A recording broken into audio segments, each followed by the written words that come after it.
Hello, everyone.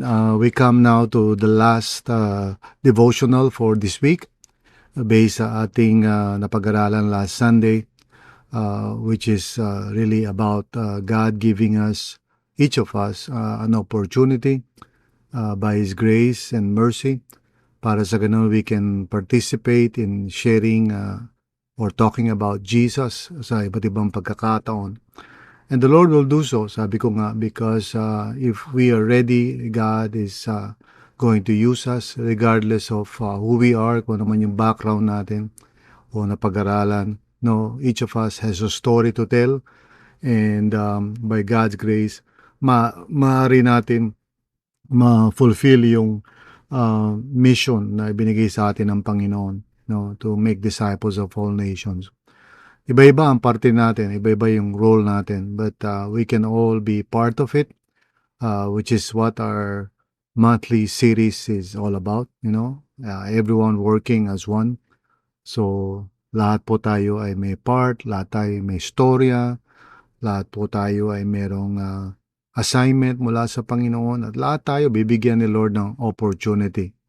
So, to cap it off, to finish itong ating devotions for the week, ang pag-uusapan natin ngayon ay 1 Peter chapter 3 verse 17, kung saan nakalagay doon na, "For it is better if it is God's will to suffer for doing good than for doing evil." So, ang title ng devotions natin ay Suffering for Good, Not for Evil. So, manalangin tayo sa ating Panginoon. Lord, maraming salamat nga po, Panginoon, na kami ay tinatawag mo to be always ready whenever you give us an opportunity to talk about Jesus sa aming pang-araw-araw na buhay, sa mga interactions namin sa kung sino-sino man. Lord, help us to be ready sa mga opportunities na ibibigay mo sa amin. And thank you, Lord, na each of us can have an opportunity, one way or the other, to talk about Jesus sa iba't ibang mga tao o pagkakataon.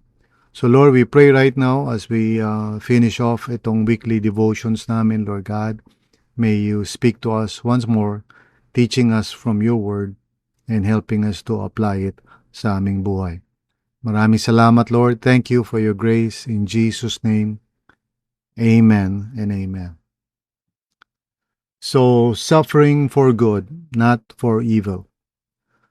So, sinabi na natin o napag-usapan na natin na, one of the things that we can really do to be ready is to be eager in doing good, pursuing a lifestyle na tulad ng ating Panginoong Jesus, na according to the scriptures, who went about doing good, because the Lord was with him. And so tayo rin po, the Lord is with us. The Spirit of God is in our lives, in our hearts, moving and working in us in order for us to be able to know God's will and purpose. So sa lahat po ng pagkakataon, we are to do good as the Spirit leads us. Kung may mga opportunities na maaaring ibibigay sa atin ng Panginoon, we should grab that and be ready for that. And by God's grace, gawin natin kung ano yung magagawa natin, with the help or through the help of the Holy Spirit.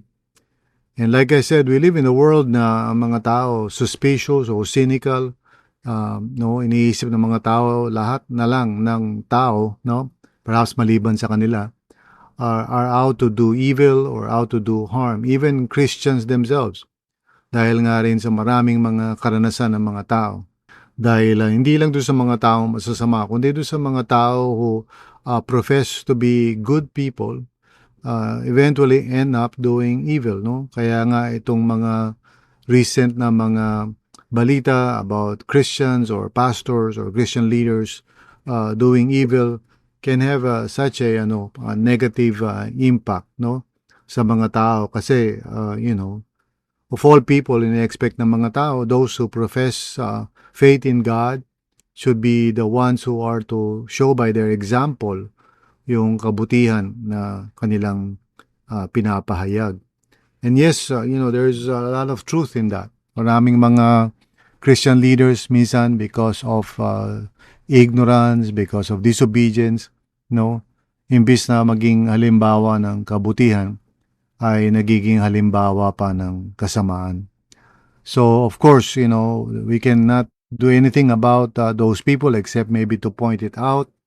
Ang mahalaga ay tayo mismo sa sarili natin. We have a choice. And that is whether tayo ba ay mamumuhay according to the guidance of Holy Spirit to do what is good and right in this world. Regardless kung ano man yung nagagawa ng iba, ang importante tayo mismo ay maging modelo o halimbawa, no, ng pagiging salt and light sa kung saan man tayo nilagay ng Panginoon, kung ano mang larangan ng buhay na tayo ay naroroon by God's grace. So sa bahay man yan, sa trabaho, sa eskwelahan, o saan man tayo nilalagay ng Panginoon. We are to be the salt and light, in our words, in our actions, in our relationships. We are to be God's people. At ito nga ay palatandaan talaga that we are part of new creation na sinasabi, So sa gitna ng mundo na punong-puno ng kasamaan o kalikuan, we as God's people, should live our lives to the glory of God, pursuing that which is good, and pleasing and holy in God's sight. Of course, hindi natin ginagawa ito sa sarili nating kakayanan. We trust the Holy Spirit to empower us to do so and to guide us as to the how and when and where of the goodness that God wants us to practice. So we're not just trying to be good people, no? But we are instead following after the leading of the Lord sa buhay natin sa araw-araw. And God is the one who would give us opportunities to do that. And God will guide us as to how to do that. And God will empower us to do whatever it is that needs to be done by His grace. So we put our hope in the Lord, not in ourselves. And yes, it doesn't mean na tayo ay laging ganun, that we are always good people. There are times that we also fail, of course, and we must be willing to admit that and be honest and have integrity. Sabi nga, keeping your conscience clear, sabi ni Apostle Peter. And doing so, sharing our faith with gentleness and respect, no? Gaya na napag-usapan natin.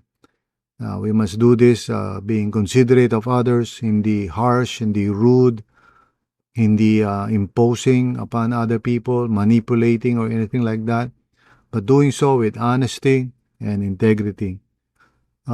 Sharing our faith in Jesus, our hope in Him, because we ourselves are living by grace through faith sa araw-araw, no? So we don't pretend, we don't try to make the impression as if lagi tayong mabait o lagi tayong matuwid. No, we are willing to admit our faults. We are willing to accept the fact that we are still being transformed by God. We are in process. But we don't make excuses kung meron mang mga bagay na maaaring napo-point out sa atin ng mga tao. No? Huwag tayo maging defensive, maging honest po tayo. And through the help of the Holy Spirit, let's continue to pursue, the kind of life that God wants us to live. And we put our hope in Him. Yung ating status in the eyes of God is not based on our good works. It is based on the grace of God sa atin, the gift that of salvation that God gives us through faith in Jesus. So we know we are no longer under condemnation, no? Kahit na nagkakamali tayo, we are no longer under God's wrath. Because the blood of Jesus, has paid for all our sins. Kaya hindi na po tayo condemned. Nevertheless, patuloy tayong binabago ng Panginoon as we walk in the Spirit each and every day. Now, having said all of that, posible pa rin, na kahit na pinupursu natin with integrity, the kind of life that is characterized by goodness, the goodness of God, posible pa rin na mag-suffer tayo for doing what is good. Yun yung sinasabi ni Peter. Sabi niya, for it is better if it is God's will to suffer for doing good than for doing evil. So in other words, kung may suffering man, in spite of the goodness that we are trying to practice, let it be so at matatanggap natin yan. We are truly, blessed, if we suffer in spite of the fact that we try to pursue that which is good. Pero wag naman daw for doing evil. Yun yung sinasabi ni Peter. Wag tayong mag-suffer for doing evil. No? So in other words, ang point niya is, let's not do evil. And if ever we suffer for doing evil, it's only right, di ba? Kasi whatever it is na ginagawa natin is wrong. So for example, kung isang tao na nangungutang siya, hindi siya nagbabayad, and as a result, na nakikriticize siya o na-persecute siya, hindi mo pwedeng sabihin na, well, I'm suffering. No, well, it's only the result or the consequences of what you're doing. Halimbawa, kung nagchichismis tayo o sinisiraan natin ng ibang tao, and because of that, we suffer. Well, consequences yun eh. Okay? So, sinasabi ni Peter is, okay lang if you're suffering for doing what is good. But if you're doing what is evil, don't even call that suffering. It's really a consequence, no? Resulta ng paggawa natin ng masama. So the bottom line is, let's continue living a life that is holy and pleasing to God. At wag tayo na bumuha ng mga masasamang bagay na maaaring sira sa pangalan ng Panginoon na ating daladala, no? Kung may mga ginagawa tayo, halimbawa, pasikreto o naman, that might, malign the name of the Lord, we should repent from that. Huwag po natin gawin yun. No? Lahat tayo ay pinoproseso, o nasa proseso, in other words, ng pagbabago. Kaya, pag may pinapoint out si Lord sa atin, either through other people or through our own realization, pagsisiyan natin, humingi tayo ng patawad sa Panginoon at humingi tayo ng tulong para sa tunay na pagbabago ng ating buhay. Huwag natin i-justify yun, huwag natin sabihin nobody's perfect, huwag natin pagtanggol ang sarili natin, by saying to people na, well, nagkakamali naman lahat. Don't say that. Just say, I'm very sorry, I realize na mali ako, please forgive me, and pray for me. Because I don't want to continue in any kind of wrongdoing. Karoon tayo ng humility, karoon tayo ng honesty sa sarili natin. Because that's part of our true self. We are saved by grace through faith, pero at the same time, merong mga issues sa ating pagkatao na maaaring binabago pa ng Panginoon.